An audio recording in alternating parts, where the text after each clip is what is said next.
The vision that Chris had when he talked to you, and Matt, and they talked to you and they spoke about what they're going to do, how they're going to do it.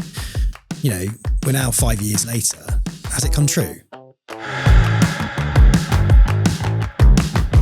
Because I provide advice to clients in the UK, Europe, Australia, so on and so forth, it makes the job even more interesting because you're dealing with different things on a daily basis. Let's talk about assets under management. Do you mind sharing what you've generated? Not at all. About £70 million at the moment.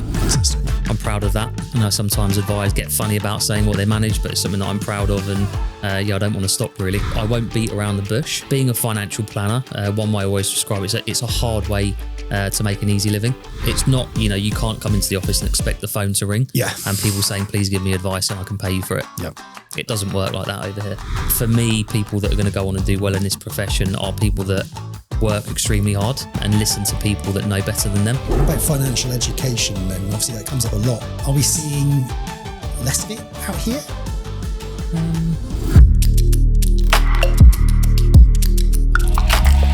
Right, Tommy, how you doing? Thanks so much for joining us on the Hoxton Life Podcast. Very good. Thanks for having me. You're welcome. Taken a while, but we got there in the end. We went to the right building this time. Yeah. So I always tell people that don't drive here because the parking's a nightmare. Yeah. So this time, did you drive? I got a taxi. Yay. Still yet to pay my parking ticket from last time as well when I drove. So God, we'll get that done at some point. they stack up out here, don't they? The old They do. parking fines. Yeah. Yeah. Chris was telling me that his wife's got loads. Then he just text you. Blaming it don't they? on his wife, is he? Yeah. Right. Well, Tommy, look, thanks for joining us. Like I said, it's Hoxton Life. It's about the life of those that work within Hoxton. Okay. So you've been here for how long now? More or less since the start. I think Yeah. I joined back end of 2018 or beginning of 2019. So what's that? 5 years, 6 years? Yeah. Gosh, So quite a while. It's gone quite quickly though. glad you worked that out. Yeah. My brain's frazzled. You're the fifth person I've interviewed today. Couldn't quite work out simple maths. That's why I couldn't be a financial planner, I don't think. Brilliant. Excellent. So you joined about 5 years ago. So you've seen big change here then. Huge changes. Right. Monumental. Monumental. Yeah. It's I mean, when I first came over, I think I was the fifth advisor into the business. Yeah. Small office. We obviously had our UK presence and our presence in Abu Dhabi. Yeah. Really small office, not loads of admin. A handful of us. So yeah, going from that to what we are now has been really impressive, but I know there's a long way to go as well. So you weren't there from the very start. No, not from the very, very start. You weren't sat at Chris's kitchen table. Day two, if you want to call it that way. Not at the table with Chris and Christine. Yeah. Definitely not. But yeah, not too long after that. Fantastic. So what brought you to Hoxton then? So lots of different reasons, really. I mean, I was working for a different international firm at that point. Cut my teeth there. Did quite well. Then Chris gave me a call and said, look, this is what I'm doing. And obviously, Matt was involved in that as well. And it just kind of resonated with what I wanted to do long term with my career. Following more of a UK model, kind of lower fees up front, building a strong book. Also being able to advise clients internationally as well, because what you have with a lot of firms in the Middle East is that you'll take on clients here, and if they move somewhere else, generally you have to pass them on to another advisor in a different country. But one of the things Chris said from the very beginning was if you're regulated and qualified to provide advice all over the world, as long as you're providing advice to a good standard and you're regulated, you can continue working with your clients wherever they are. And that was something that was really attractive to me because I'm not in this for the short term. I want to be in it for a long time. And, I think with financial planning, you have relationships with your clients that you want to, you want that continuity of advice basically. So I didn't want it to be, you're here and you can deal with these clients and then that's it, basically. Yes. So that was one thing, I think one of the biggest things for me. Yeah, fantastic. The vision that Chris had when he talked to you, and Matt, and they talked to you and they spoke about what they're going to do, how they're going to do it. Mm-hmm. We're now 5 years later. Has it come true? Yes, so far. I mean, I don't think they probably even realised it was going to get as big as it already has. I don't think that blueprint was always there, right? It's obviously developed over time, but certainly in the early years, they wanted to do something incredible and different, and that's happened. But yeah, it's probably gone even bigger than anyone expected, I think. Yeah, which has been good. Been nice to be a part of. Yeah, absolutely. And that was brilliant this year. Obviously, they released the LTIP, didn't they? Yep. So the long-term incentive plan. So sharing that success with everybody within the business. And I think having an incentive like that in place that Yep. gets everybody pulling in the right direction is such a powerful thing. Yep.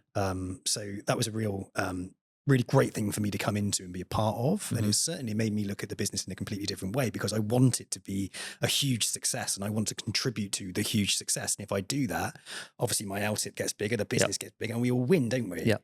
And that to me was a big win. And there wasn't many companies that were really, really doing that.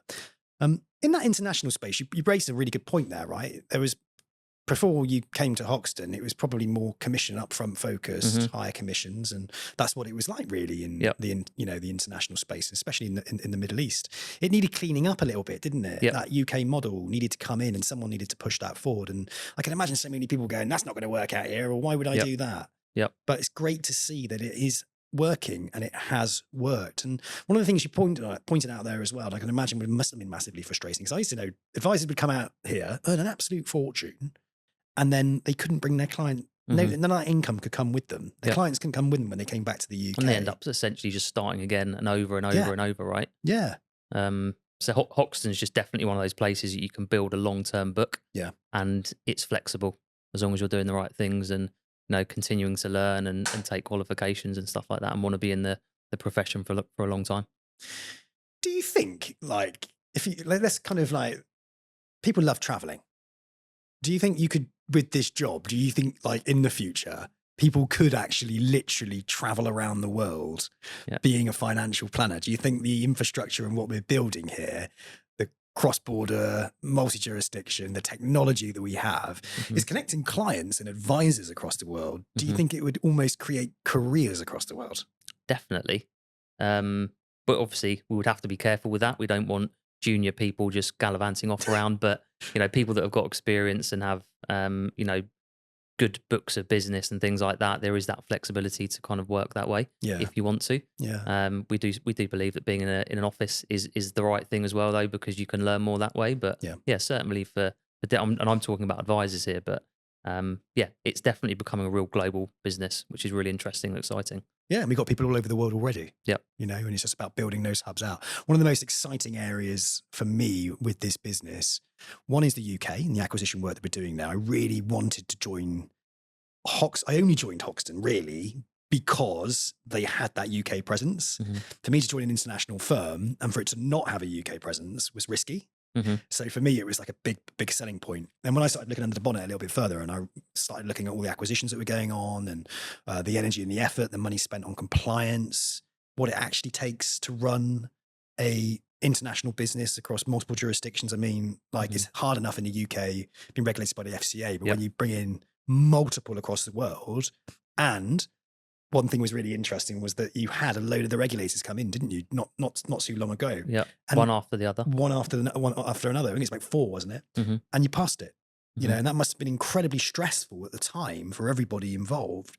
But it showed to me that it was a squeaky clean business. And again, unique to me. There's an international firm here doing what they said they're doing. They're doing fee-based advice. They're across the world, and regulators coming in, checking over it, and it's good. It's squeaky clean. Yep. And for me, that was a real USP. It was a real unique selling point. What other really unique selling points of an international firm would you think, say, financial planners in the UK should be thinking about? It's the flexibility that we've already covered to work in multiple jurisdictions and look after clients all around the world. That's a big thing. We've obviously got the Hoxton Wealth app as well now, which is amazing. The guys that have developed that over the last few years have done an incredible job.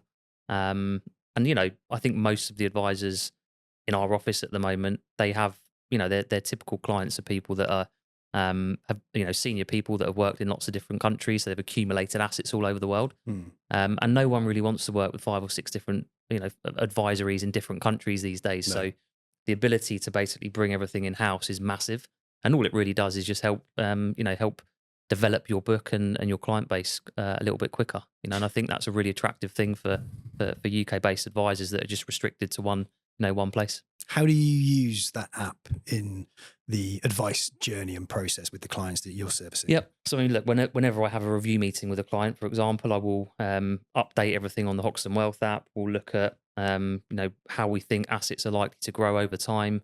We'll have a base scenario and say, look, this is, as you're doing things at the moment, this is what your future is likely to look like.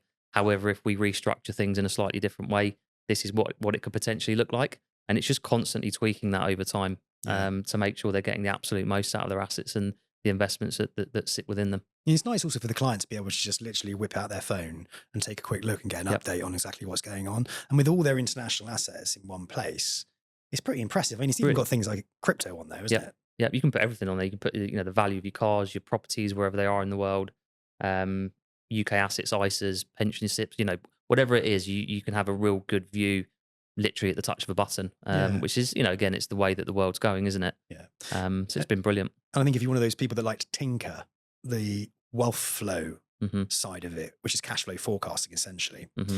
Not allowed to call it that though. It's always wealth flow. Wealth flow, exactly. But someone can sit on their sofa and if they really want to get a bit deep on it, they can start playing around with that as well. And I think it just puts that control in the hands of the client. And the way it feeds into our matrix as well, which is our, own built CRM for financial planning that has the capabilities of being able to deliver advice and service clients anywhere in the world. I think there's many CRMs out there that can actually do that, especially off the shelf. Yeah. You're not going to find something. You're going to have to kind of bodge something. People use Salesforce, don't they? And then try and bodge it. And which is expensive as well. I think people pay huge fees for, huge fees to use that type of stuff. We've got all of ours in house, and we own it. Yeah, that's amazing. Mm-hmm. And it all talks to each other as well, right? So it's it's very, very unique. And that was another thing that I was really impressed with. One of the benefits that I do see as well is that in Dubai, it's tax-free. The advisors sitting in the UK, they get their head around this. You can move from the UK to Dubai. You've got an existing client book. You join Hoxton. You come in under Hoxton. You have to be an employee, but you're not treated like an employee. You're not paid a basic salary or anything like that, but you get your visas and all those typical types of things sorted for you. And when you come on board, it's tax-free. I mean, that's pretty cool. That was quite unique. And I just don't think people fully understand that in the UK, that you can service your existing client book from Dubai and have it tax-free. And that's a huge benefit. And I was thinking to myself, Christ, that's definitely going to be of value in the future. People are definitely considering their options. It's huge, isn't it? It's I mean, people in the UK are conditioned to paying tax every year. So it's almost like it surprises them when there's an alternative. So it's fantastic. And it helps you get to where you want to be a lot quicker. Let's put it that way. I understand tax, right? And I understand where it can be beneficial to pay tax for society, right? And I'm not against that. But it's not really working. And it's funny when I say people are like, I like paying my taxes. I feel like it's a good thing to do. It's like, but like what, nearly 50% of what everything, it's like, it's too much. And where's it going? It just doesn't feel quite right. So the opportunities are there for advisors to go on an international basis. They can move around the world. You don't have to move to Dubai. You got Michael Yule. It was fantastic to go and catch up with him. You saw him a few weeks ago, didn't you? Yeah, went to France, did a little documentary about him and the chickens and his life in France and the opportunities in France. And being an hour and a half away from the UK and him being able to live in France is a wonderful experience. But whilst he's in France, he's also servicing American clients as well, Australian clients, South African clients, because he had a career over in South Africa, with clients over there. So it was really interesting to see this CFP, very well qualified, educated, intelligent financial planner living his dream out in France and having no issue moving around the world and servicing clients. And it's unique, really. It's hugely unique. And if you think about the average age of an advisor in the UK being 55 years old, right, a lot of them are probably thinking, I'd love to retire in France. It's like, you don't have to. Just go there and work and then retire eventually. Exactly. There, right? Once you're used to it. Why do you have to retire? Like, go over and do it. Exactly. Do it underneath Hoxton Wealth and, benefit from our infrastructure, our lead generation, our marketing, our branding that we're starting to absolutely smash out the park and open yourself up to the international market. It's a little bit interesting. Don't lose those clients that are going to be moving around. Definitely makes the job more interesting as well when you're, from my side, rather than just purely dealing with ISAs and, UK pensions. Because I provide advice to clients in the UK, Europe, Australia, so on and so forth, it makes the job even more interesting because you're dealing with different things on a daily basis. That's something I really enjoy about it as well. Do you think global? Yeah. Yeah. Yeah. Yeah. You're always thinking global. Yeah. And the world seems to be getting smaller these days as well, right? Yeah. In many ways. So certainly the future, giving advice this way, in my opinion. Brilliant. So let's talk about your advice career then. So how long have you been an advisor for? 7 years. 7 years. Yeah. And within that 7 years, let's talk about assets under management. Do you mind sharing what No, you've generated? not at all. About £70 million at the moment. Fantastic. Over a 7-year period. So Yeah. it's been good. I'm proud of that. I know Yeah. sometimes advisors get funny about saying what they manage, but it's something that I'm proud of, and I don't want to stop really. Yeah. And are you feeling like it's ramping up? Definitely. Yeah, I think the other good thing about working at Hoxton is we're always looking, we don't rest on our laurels. We always look at doing things in a different way to make sure that we're developing as a business. We're doing a great job for clients. So it's progressive in that sense. Yeah. And have you built a team around you? Yeah, I've got quite a big team now. So, when I first started off, it was just sort of me and an administrator. And now I have myself, Kim, who's my administrator, who's been with me for sort of 6 years now. I've got Ryan, who's my paraplanner, who's also, qualified in different jurisdictions as well. I've got a market researcher, and I've also got a couple of client relationship managers that work with me as well. So It's good. Yeah, I enjoy it. And I kind of enjoy that bit of managing them and helping them develop as well. That's quite big for me. Yeah. Well, how hard was it for you to let go and start hiring people? Because essentially you're running your own business within Hoxton. It's down to you and your responsibility. If you want to grow your team, you're hiring those people, right? Mm-hmm. Was it hard for you to let go of that control? Or to begin with? Yeah. I'm not going to lie, it was difficult to begin with. But you have to delegate to elevate. It's one of my favorite sayings. Yeah. And sometimes they might get things wrong, but it's just the way that people learn. But yeah, Ryan does a lot of stuff for me now. Kim does a lot of stuff for me, so that I can kind of continue with other things, right? So yeah, I found it hard to begin with, but now not so much. And I realised that that's how you scale up. Do you think you would have built that level of team and generated that level of assets under management if you were running your own business, for example, outside of the ecosystem of Hoxton Wealth? No, because I see what goes into running Hoxton, the compliance, the guys in accounts, marketing, so on and so forth. I would imagine if I, had that book of business and I was trying to manage the business, it would be almost impossible to do anything else. Yeah. Is the way that I see it. So, yeah, being able to plug in and just focus on giving advice and helping develop people in my team, it's made it a lot easier under Hoxton for sure. A lot of people speak very highly of you in there. They say you're a really great mentor, a great trainer. Where do you think that's come from? Having great mentors. Right. So I've known Chris for a long time, since I was a teenager, which you probably know that. I obviously came up sort of underneath Chris, sort of the business development role. That side of things. I've always had good mentors for me, and I see the real value in that. You're only really going to learn the most from dealing with or working under and learning from people that have been in the exact same situation. So that's the reason I'd like to think I'm quite a good mentor as well within the business. No, that's really good. Yeah, lots of positivity. You got stuck in and helped set up the Pathway program as well, right? Just let people know what the Pathway program is. Yep. So Pathway program is essentially, we're calling the whole thing Pathway now, aren't we? Yeah. But yes, if we want to call it the associate wealth advisor or financial planner role. Yep. It's for people that, are a fund analyst or a paraplanner or a business development manager or client services that have been, feel like they've been stuck. It's very difficult to go from that to becoming a financial advisor without any support in between. I think in a lot of other firms as well, if you're a good client relationship manager, you're sometimes held back by senior people. But the way that we see it is that we want to build out great advisors over the long term. So to do that, we put some support structures in place, which is effectively come onto the Pathway team. We've got 11 advisors at the moment. It's a salary and a reduced fee structure, so that it takes the pressure off a little bit. And there's a learning environment as well. It's office based because again, we believe that being in the office, you learn the most generally. Yeah. So yeah, that's kind of it. It's a support structure really for people that are aspiring advisors that don't just want to be thrown in at the deep end. Yeah.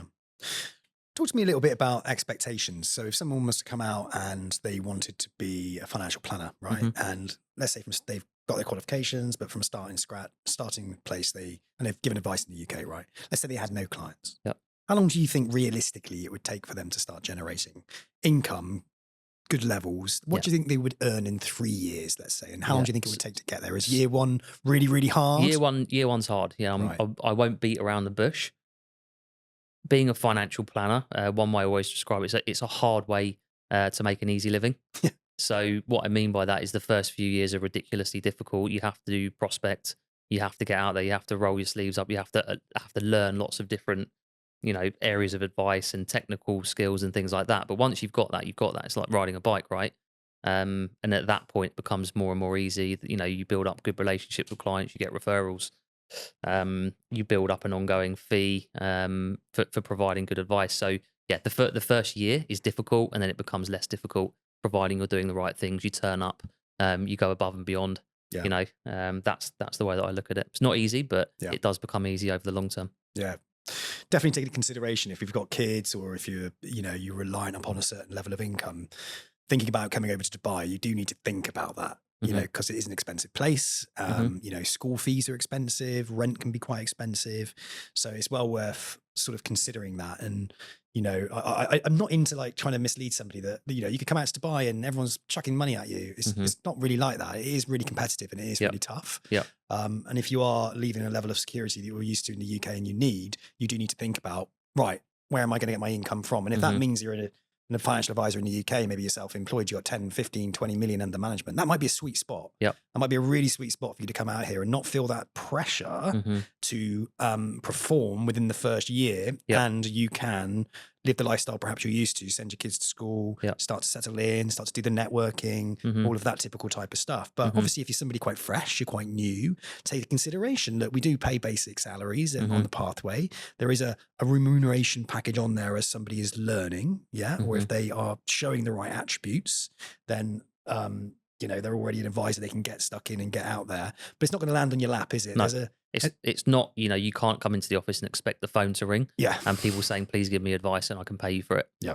It doesn't work like that over here. No.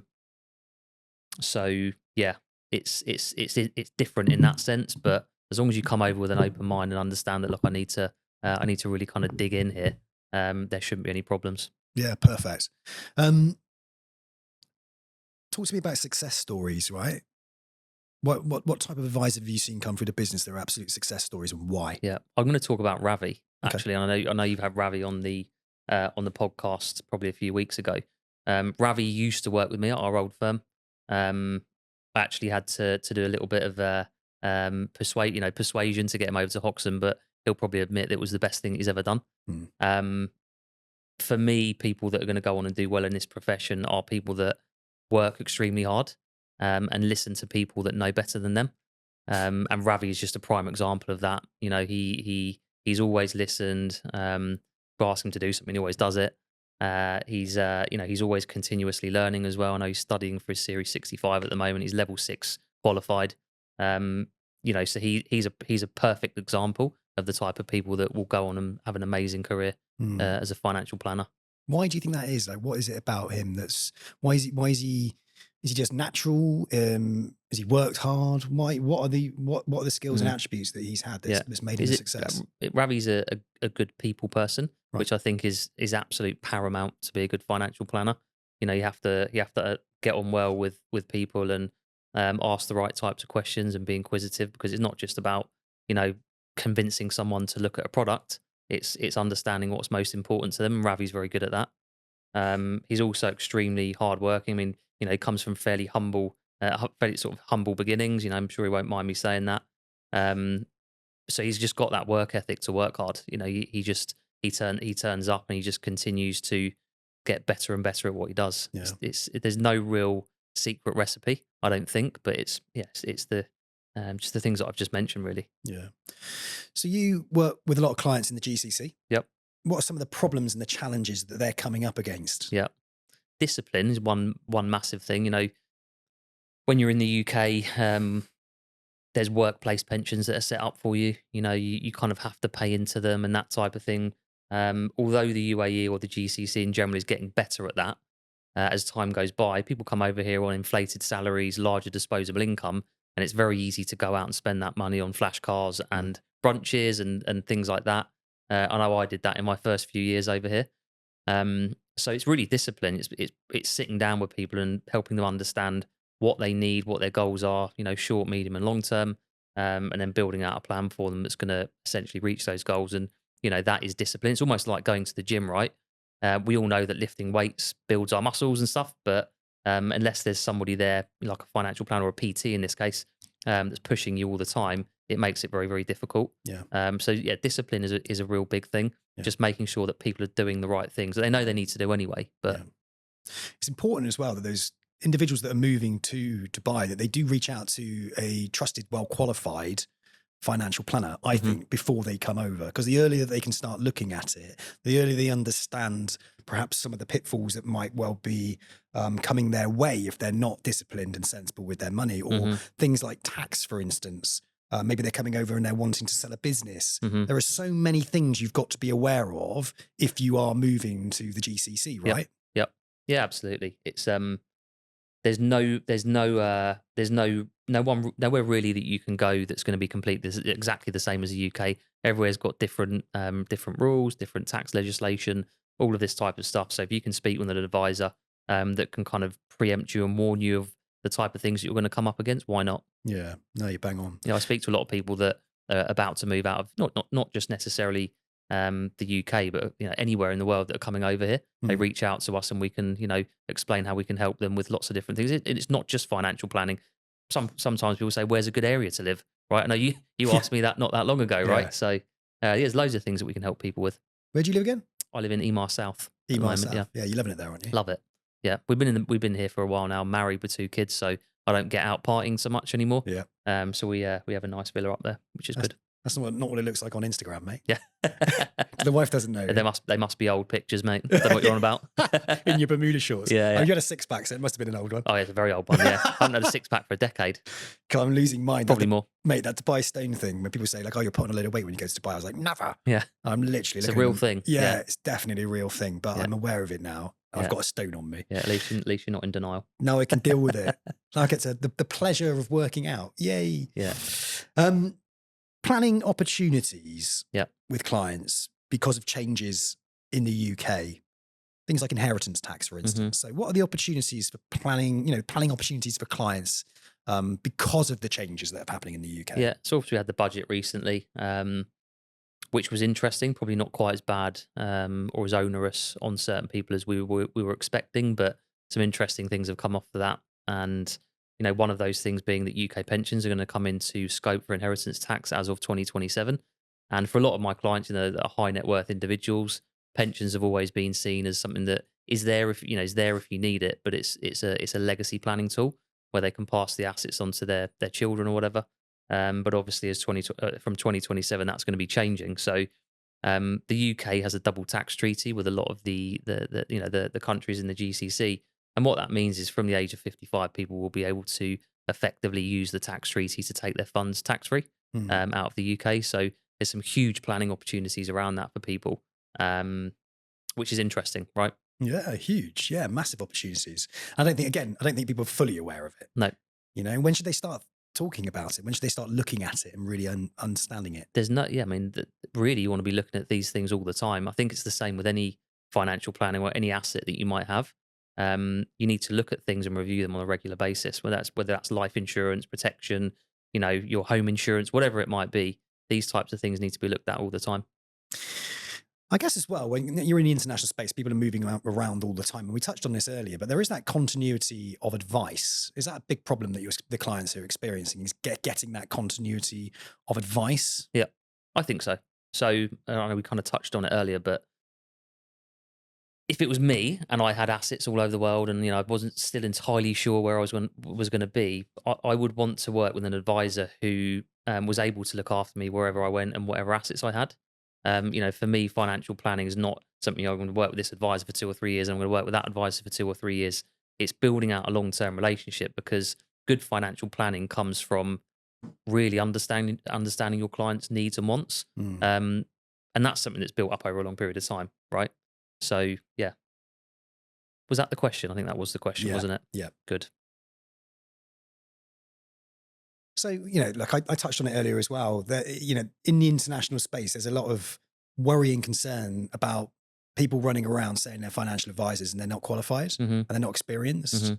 You know, these are risks and these are problems. Do you come across them, and our clients should be aware of these? Yep, absolutely. So, you know, really anyone that's seeking financial advice should be doing all of their background checks, checking the FCA register in the UK, for example, to make sure the person they're speaking to is qualified and able to give that advice.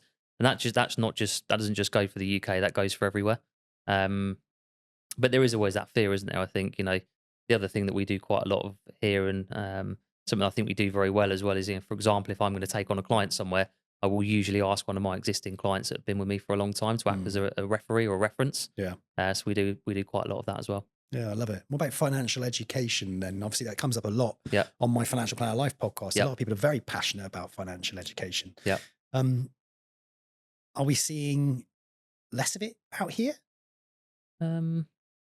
Less of it out here. I wouldn't say less of it out here, but you know, one thing that I'm quite big on is the fact that we don't even give, you know, financial planning classes in school when we're growing up, right? And I still can't get my head around that. But one of the great things about working with a financial advisor is that it's not just about us helping put you in a better position, but it's also about educating you about lots of different things over time.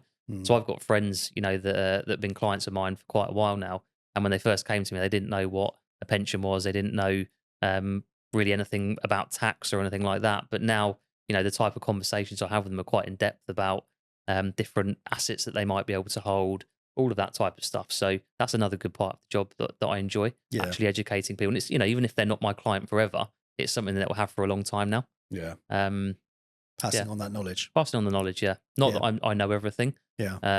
But yeah, they're the type of conversations that I like. And I like seeing that, you know, that client journey as the years go by. Getting 70 million under management, right, is tough.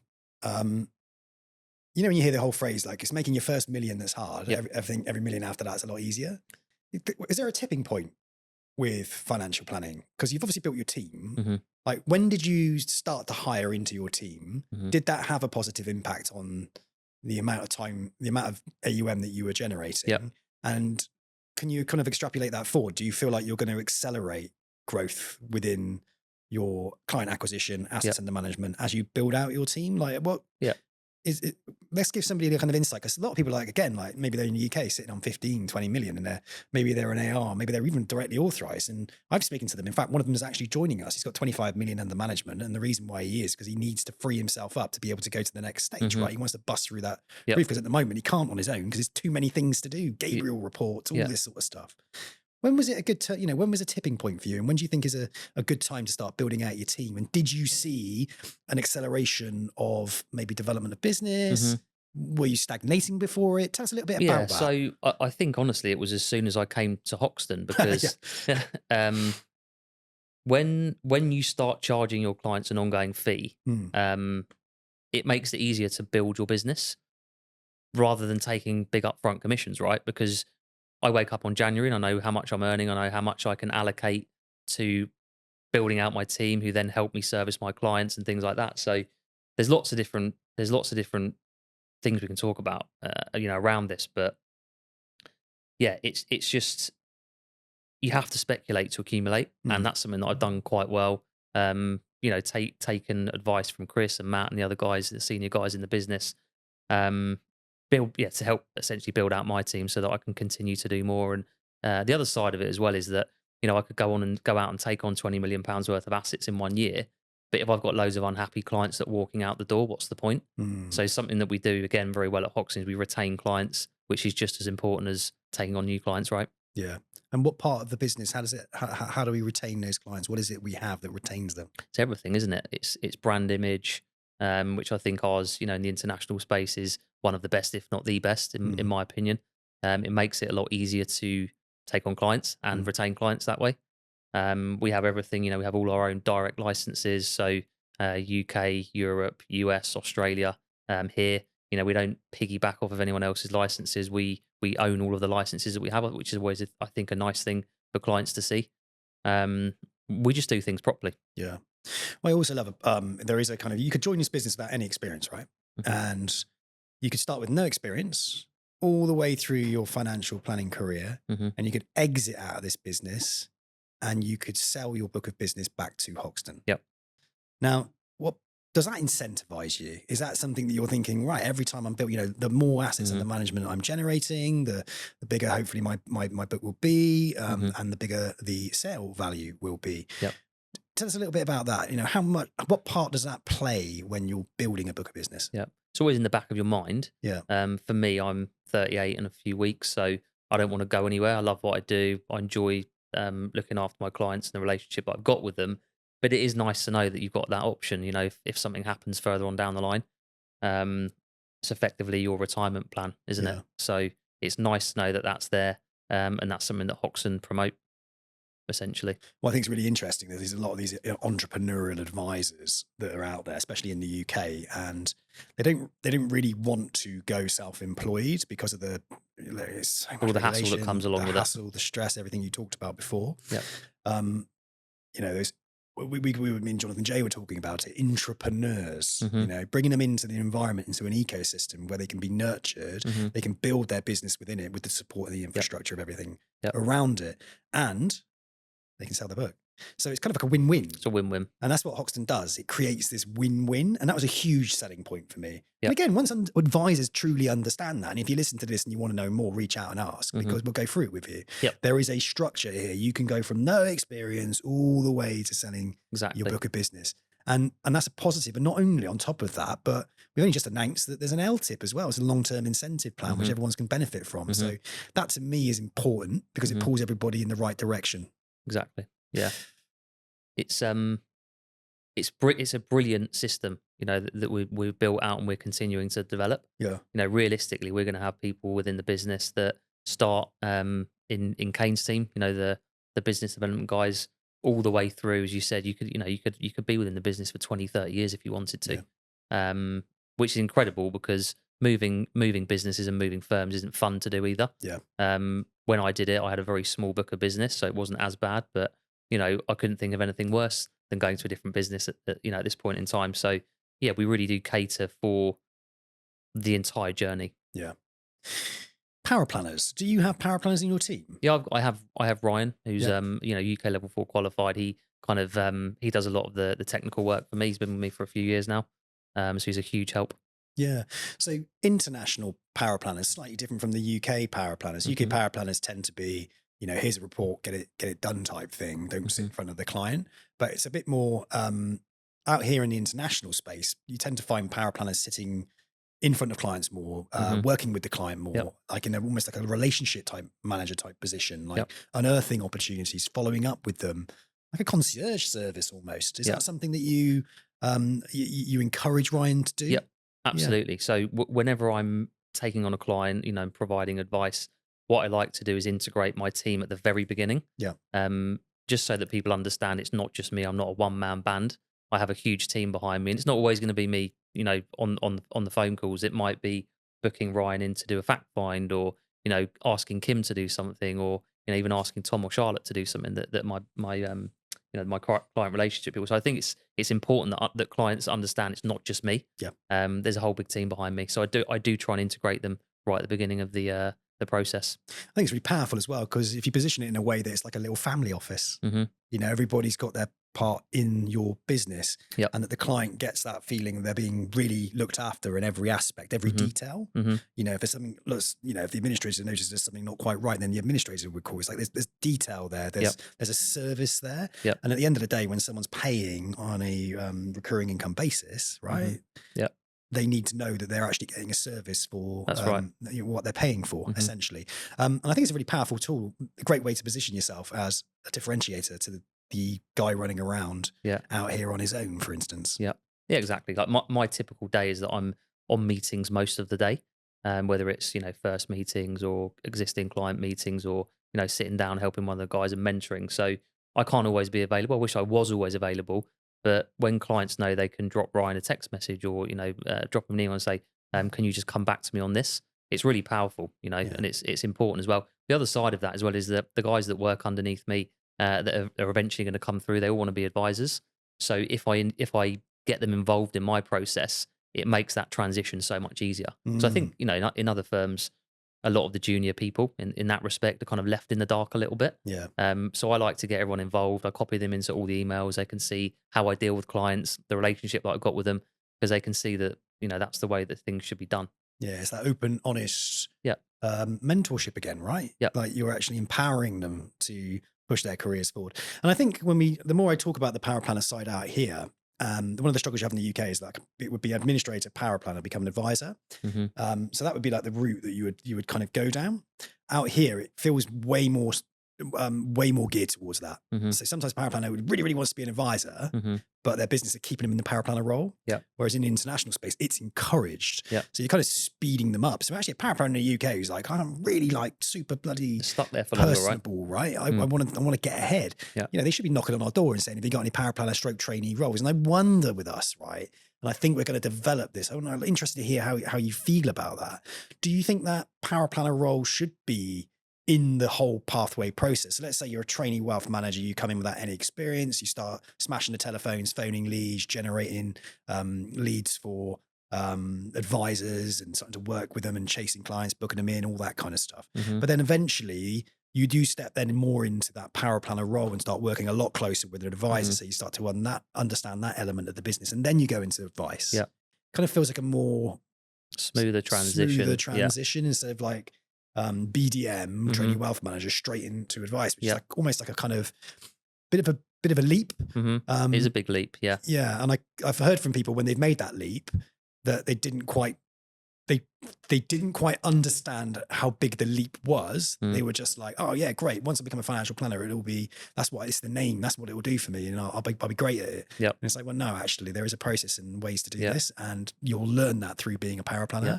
So it is actually a vital step in a successful career, I think. And I can see how that fits in really, really beautifully in the international space because it's encouraged. We don't want to hold people back. Like some firms probably do. We don't want to hold people back, but at the same time, we want to make sure that all of the tools are there. Yeah. Because you can rush it as well, right? You can go from being a client relationship manager straight into being an advisor, and that's no good for anyone because if you don't do a great job of it, or you've missed loads of steps on the way through, it kind of messes it up for everyone, for us as a business. And so we do like to make sure that things are structured in the right way. What I've found as well over the last few years is that the very best advisors are usually the ones that have done the best job as a BDM, the best job as a power planner, so on and so forth, because they've got all the tools and they've kept them sharp on the way through. Yeah, love it. Fantastic. What are you looking forward to the most about the future? Just to see where the business goes, to be honest. The fact that we've gone from where we were to where we are today in such a short period of time does make you think, where can this really go? So I'll probably I know you talk about being on the bus. I'll be on the bus probably till the end, I would imagine. Yeah. That's the plan. Just continuing to do a good job for clients as well, right? Because that's what essentially pays the bills and makes the business tick.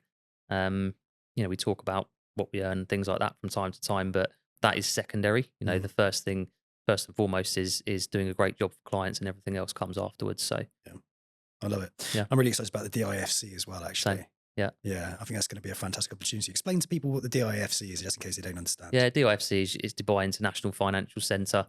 It's its own region, effectively downtown, that has its own kind of regulated by the DFSA. So slightly different to the licenses that we operate under at the moment. And some of the advisors in the business are going to have the opportunity to work out of there, which will open things up a little bit in terms of our offering. So that's exciting. Is it important to be in the DIFC? I think so. Yeah, I think it's taking nothing away from what we already have in place, but all of the big banks are down there, all of the big institutions are kind of out, regulated out of there and work out of there as well. So to be amongst those big names, that's going to be really good for us. Yeah, and sort of the high net worth and ultra high net worth individuals in that space too. That kind of private client space, right? Yeah. I'm really looking forward to building some stories around the DIFC, our journey into the DIFC, why we're going there, the types of advisors that we're putting in there, what we want to do, and then start bringing those client stories in as well. Yeah, I'm really looking forward to that. For me, the future, for me and what I do is in a creative role is how can I bring more stories to life around Hoxton? And a big focus for me next year is a bit like this, Mike, your ones. Yeah, is I want to bring the client stories to life. because people like look at reviews these days, and we've got loads of Trustpilot Yeah. pilot ones, and you can't take that away. It's a bloody good one, Trustpilot, for building trust. But if I went on a website now and I see loads of reviews, sometimes I think, well, how many of those are this? Or how many are they even real? Yeah. Right. Sometimes I think that. Whereas you interview a client in their home and you make it like a really emotional journey where we've actually helped them. And they're going out of their way. When you can really, when you can get them on film, they can quantify the difference that we've made. Yeah. That would be really powerful. And that's what I want to do. So I want to do that on an international basis. I want to bring that into the advisor stories as well. And of course, the advice stories, the things we do. And when I can kind of bring all those together on an international basis, and we've got one in America, we got one in Asia, one in Australia. I think I can visualize it now as like, who the hell is doing that? Who the hell is bringing to life international advice through the stories from the people who deliver it and the people who receive it? Yeah. And that to me is the vision that I've got. I feel like no one's done that. No one's done it. No one's done it. Not even close, probably. No. But HSBC, I suppose, in a way. But even then, they don't market it that way, do they? No. No, it's like the Global Bank or whatever, but it's not marketed that way. It's not that personal in the sense that when you see people's actual stories. Then you've got that expat, and that expat and the journey that they're going on. So you might have the expat who's, you might keep it. And if you sync it into like the UK, so you got like a UK person who's in America who left America and then maybe went over to Australia. And they can say, the same advisor's still looking after me, and this is kind of what they've done to structure things. That would be really cool. So you're connecting the stories, and it takes people on a journey. But what I also love, and this is one of the other things that I was really excited about, is the fact that this is it's like a travel show. People buy with their eyes, man, and they want to go on a journey and they want to feel emotionally connected to something. So there was a reason why I put pictures of me in the pool. Yeah. There's a reason why I put, when I'm at this nice hotel in the desert, because there's a romance. There's a romance to travel. There's a romance to exploration. And I want to bring that exploration to life. And I want to take away this idea that it's dodgy, because it's not. It's not dodgy. You can be an international financial planner. You just need to join the right company. And that for me is really, really important. How do we bring to life the great work that we are doing so advisors can join us to offer more great work to the clients that we service? And let's get those clients on camera. Let's get them talking about. That'd be amazing. I'm sure we've got lots of good clients that will be happy to do that as well. I'd like to think so. I'm looking forward to it next year, mate. Brilliant. Well, Tommy, it's been an absolute pleasure getting to know you as well. You're a top bloke, and I understand why everyone rates you so highly in the business. So thanks for sharing your Hoxton life today with me. You're welcome. I've thoroughly enjoyed it. You're welcome. Thanks for having me on. Cheers, buddy. Cheers.